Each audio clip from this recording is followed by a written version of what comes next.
बच्चों नमस्कार। कक्षा 9th में चैप्टर नंबर 15 जिसे प्रायिकता के नाम से जाना जाता है, प्रायिकता यानी प्रोबेबिलिटी। तो इसका मिड टर्म में बहुत बड़ा रोल होने वाला है, क्योंकि ये 8 से 10 नंबर इस चैप्टर से, इस एक्सरसाइज से पूछे जाने वाले हैं। फाइनल टर्म में भी इसका योगदान 4 से 5 नंबर का आएगा। तो एक बार इसको अच्छी तरह समझ लें, जान लें। और इसके जो प्रश्न है बहुत आसान होते हैं, लगभग सारे बच्चे इसको बनाते जरूर हैं, चाहे उनसे गलत हो जाए, बनाते जरूर हैं। ये स्कोरिंग टॉपिक है। आइए देखते हैं इसमें किस तरह के प्रश्न आने वाले हैं। इसमें इससे पहले प्रायिकता कहते किसको? प्रायिकता मतलब होता है संभावना, यानी किसी चीज की संभावना क्या होती है, संभावना। अ, यहाँ पे 9th में नियम नहीं, प्रैक्टिकल पे आधारित होता है सवाल। इस पे कोई चीज आपको कहता है इतने बार उछाला गया, तो उससे पहले कुछ उससे संबंधित कुछ बेसिक जानकारी हासिल करते हैं। प्रायिकता मतलब संभावना होती है। अब प्रायिकता का कुल मान जो होता है 1 होता है। प्रायिकता का अधिक से अधिक मान 0 से 1 के बीच में होता है। प्रायिकता का मान 0 या 1 के बीच में होता है। किसी घटना की प्रायिकता यदि पीई है तो उस घटना के न होने की प्रायिकता, कुल घटना 1 है तो उसमें से उसका निकल जाएगा मान 1 माइनस पीई हो जाता है। निश्चित घटना की प्रायिकता 1 होती है, अनिश्चित घटना की प्रायिकता 0 होती है। यानी प्रायिकता का मान कम से कम 0 और अधिक से अधिक 1 होता है। यानी प्रायिकता जो है 0 भी हो सकता है, तो 0 से लेकर के किसी चीज की प्रायिकता 0 से लेकर के और 1 के बीच में होता है। अब इसी में सवाल आता है, कई बार पूछा जाता है, जो कि किसी की जीतने की संभावना 0.35 है, तो हारने की प्रायिकता क्या होगी? तो 1 में से फटाक से इसको घटा ले। तो यहाँ पे कुछ बच्चे गलत कर देते हैं। देखिए, अब ऐसे कीजिए 1.00, इसका मतलब ये हुआ, और 0.35, अब यहाँ से घटाना आसान हो जाता है। तो ये घटाएंगे तो 0.65 होगा, तो पीछे कुछ नहीं है तो 0 लगा देते हैं। यदि पूछा जाता है किसी परसेंटेज में पूछा जाता है, यदि किसी के जीतने की संभावना, किसी घटना की संभावना परसेंट में यदि पूछा जाए, तो परसेंट में 100% तक होता है, अधिकतम मान परसेंट होता है, क्योंकि परसेंट बराबर 100/100, इसका भी वैल्यू 1 होता है। तो यदि जीतने की संभावना या किसी घटना के घटने की प्रायिकता 3/5 है, तो उस घटना के न घटने की प्रायिकता क्या होगी? सीधे 1 माइनस ये कर लीजिए 1/1। यानी यदि हम करते हैं तो एलसीएम लेकर के 5, और 5 में से 3 गया तो 2/5 हो जाता है उस घटना के न घटने की प्रायिकता। या परसेंटेज में पूछा जाता है, 20% जीतने की संभावना है, तो हारने की संभावना क्या हो जाएगी? 100%, कुल 100% होता है, तो 100 में से इसको घटा लेंगे तो ये हो जाएगा 80%। ठीक है। अब इस पे जो सवाल है उसको किस किस तरह के सवाल आते हैं, देखिए। ये तो बेसिक जानकारियां थी। अब बात करते हैं, यदि आपसे पूछा जाता है एक सिक्के को 200 बार उछाला गया, 200 बार सिक्के को उछाला गया, सिक्के को उछालता है, उछाला गया, तो संभावना आया एक चित या दो चित, दोनों में चित या पट। चित आया और ये पट आया, या हेड और टेल। ये हेड आया मान लीजिए जो कि 120 टाइम्स, और ये आया 80 टाइम्स। तो कहता है चित्त की प्रायिकता। तो देखिए, चित्त की प्रायिकता क्या होगी? कुल प्रायिकता को कुल प्रायिकता, इस दोनों का जोड़ जो होता है, कुल प्रायिकता, कुल संभावना कितना हो गया? 200। ये कुल 200 बार उछाला गया है।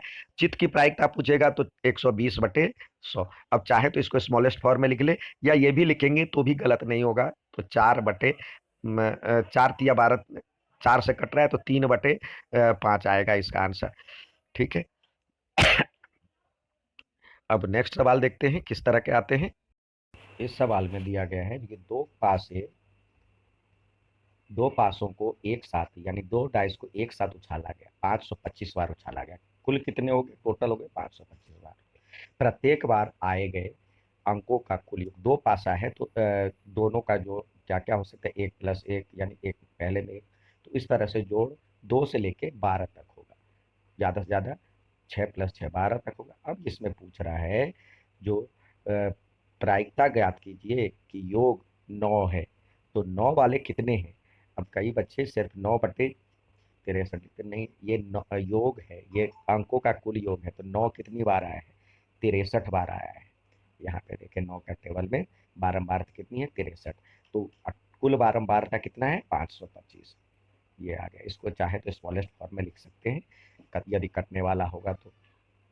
जैसे और नहीं तो इतना भी लिख देंगे तो ठीक है। अब दूसरा कहता है 6 या 6 से कम हो, यानी 6 या 6 से कम। तो इससे ये जो है सबको जोड़ कर लेंगे तो क्या होगा, 24 + 25 + 62 प्लस 45 है, 45 + 42 ये जो आएगा, और अपॉन में कुल कितने हैं, 525। तो इसको जोड़ने के बाद जो आएगा आंसर। अब 4 का गुणक 4 के मल्टीपल, मल्टीपल ऑफ 4, तो 4 × 4 यानी ये 4 दूनी 8, ये 4 × 3 = 12, ये। तो इसके जो फ्रिक्वेंसी है, जो आने की संभावना है, कितना होगा, 4 के आने की संभावना 62 है, तो 62, 62 प्लस 8 की संभावना कितनी है, 70, प्लस 12 की संभावना कितना है, 50। इसको जोड़ेंगे और अपॉन में जोड़ करके इसके अपॉन में 525 टोटल है, टोटल वही होगा, 525 ही होगा। अब एक पूर्ण वर्ग संख्या, तो पूर्ण वर्ग संख्या यानी कंप्लीट स्क्वायर, एक का स्क्वायर कितना होता है, एक, तो एक तो है नहीं। दो का स्क्वायर कितना होता है, 4, तो 4 वाला देखेंगे। 3 का स्क्वायर कितना होता है, 9, 9 वाला देखेंगे। फिर 4 का स्क्वायर 16 है नहीं, 16, तो 4 और 9 को देखेंगे। 4 और 9 वाले कॉलम में कितने हैं, 9 वाले में 63 और 4 वाले में है 62। तो इसको जोड़ेंगे तो हो जाएगा 63 + 62 अपॉन में 525। इस तरह के आंसर आते हैं। नेक्स्ट सवाल देखते हैं क्या आता है, किस तरह के आते हैं। अगला है, यदि किसी घटना में असफल होने की प्रायिकता 32% है, तो सफल होने की प्रायिकता तो हमने पहले बताया है, कुल परसेंट होता है 100, तो असफल होने की प्रायिकता 32 है, तो उसमें से घटा दीजिए, तो टोटल में से घटा देंगे और इतना अपन 100, यानी जो आएगा आंसर सब्सट्रैक्ट करके, तो 68 अपॉन में 100 इसका आएगा, यानी 68%। ठीक है। अब नेक्स्ट सवाल देखते हैं, चौथा सवाल है, इसमें कह रहा है कक्षा 10 के, ये 9th 10th में भी इस तरह के सवाल पूछे जाते हैं, तो कक्षा 10 के 80 विद्यार्थियों की एक कक्षा 11th में विद्यार्थी द्वारा चुने गए विषयों से पूछा गया। तो ये इसका टेबल है, टोटल बच्चे हैं 80, तो नीचे 80 होगा। यादृच्छा यानी रैंडमली चुना जाता है, तो कॉमर्स या मानविकी लेने की संभावना, तो कॉमर्स कितना लेता है और मानविकी कितना होता है, तो ये देखिए इस दोनों को जो कॉमर्स या मानविकी, तो 21 या 12 दोनों को जोड़ेंगे, 21 + 12 कितना होगा, और अपॉन में 80 जितना होगा, इसको करेंगे तो ये हो जाएगा 33/80, ये इसका होगा। ठीक है। नेक्स्ट देखते हैं किस तरह के सवाल हैं। एक सिक्के को 500 बार उछाला गया, उछालने पर निम्न प्रायिकता प्राप्त होती है। एक चित्त की प्रायिकता, तो टोटल कितने हैं, 150, तो नीचे में 150 आएगा इसके लिए, चित्त के लिए। चित्त कितनी यानी हेड कितनी बार है, 85/100, और पट के लिए आएगा तो कितना है, 65 अपॉन में 150। चाहे तो स्मॉलेस्ट फॉर्म में लिखे, नहीं तो ये भी आंसर है। नेक्स्ट देखते हैं, यहाँ पे दिया हुआ है, आटे की 11 थैली में जिन पर 5 किलोग्राम अंकित किया गया है, वास्तव में आटों में निम्नलिखित भार है, यानी 5 किलोग्राम लिखा तो गया है, लेकिन उसका जो वजन है थोड़ा सा कम है या ज्यादा है, ये दिया हुआ है। तो कह रहा है 5 किलोग्राम से अधिक के समान कुल कितने हैं, देखिए कुल 11 है, तो टोटल हो गया यहाँ पे, टोटल आउटकम कुल संभावना है 11। अब कह रहा है 5 किलो से अधिक वाले, या 5 किलोग्राम से अधिक, तो 5 किलोग्राम से अधिक वाले ये है, 1, 2, 3, अधिक कह रहा तो 5 किलोग्राम तक भी नहीं चलेगा, 3, 4, 5, 6, 7, तो 7 है, तो ये हो गया पहले का, इसका हो गया 7/11, और अधिकतम 5.03 है, यानी 5.03, यानी उससे कम भी चलेगा। अधिकतम 5.03, तो 1, 2, ये अधिकतम है तो 2 भी, 3, 4, 5, 5 है, जिसमें 5.03 से कम या ज्यादा से ज्यादा उतना है, तो ये हो गया 5/11। तो ये सवाल और भी पूछे जाते हैं, जैसे आपसे पूछ दिया जाए, जो मैथमेटिक्स में स्वर आने की संभावना, MA, कोई भी लेटर में कोई भी वर्ड दे दिया जाए, मैथे मैथमेटिक्स फोनेटिक्स में स्वर आने की संभावना, तो स्वर यानी वॉवेल आने की संभावना, तो वॉवेल क्या है? ए ई आई ओ यू, तो एक, दो, तीन, चार, चार बटे टोटल कितने? एक, दो, तीन, चार, पाँच, छः, सात, आठ, नौ, 10, 11, 4/11। इस तरह से पूछा जाता है।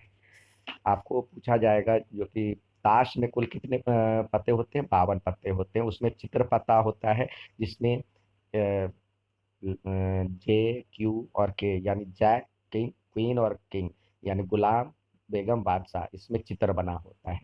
तो इस ये इसको कहते हैं चित्रपता, कहा जाए चित्रपता। और लाल रंग के दो, लाल में होते हैं लाल दो के दो रंग होते हैं। लाल में दो कार्ड होता है जिसको कहते हैं हम पान, या इंग्लिश में स्पेड कहते हैं, और उसको डायमंड, डायमंड या ईंट कहते हैं हिंदी में। और काले में होते हैं, काले में होता है जिसको हम इंग्लिश में चिड़ी या हुक्म कहते हैं, चिड़ी। और हुक्म जिसको इंग्लिश में कहते हैं हम अ, चिड़ी को कहते हैं क्लब, और इसको कहते हैं स्पेड। तो इस तरह के भी सवाल आते हैं, तो इसको एक बार देख लीजिएगा। अच्छा लगे तो लाइक और सब्सक्राइब जरूर कीजिएगा। मैं नेक्स्ट वीडियो में आपको ताश के पत्तों के बारे में भी, प्रायिकता के बारे में जानकारी दूंगा। धन्यवाद।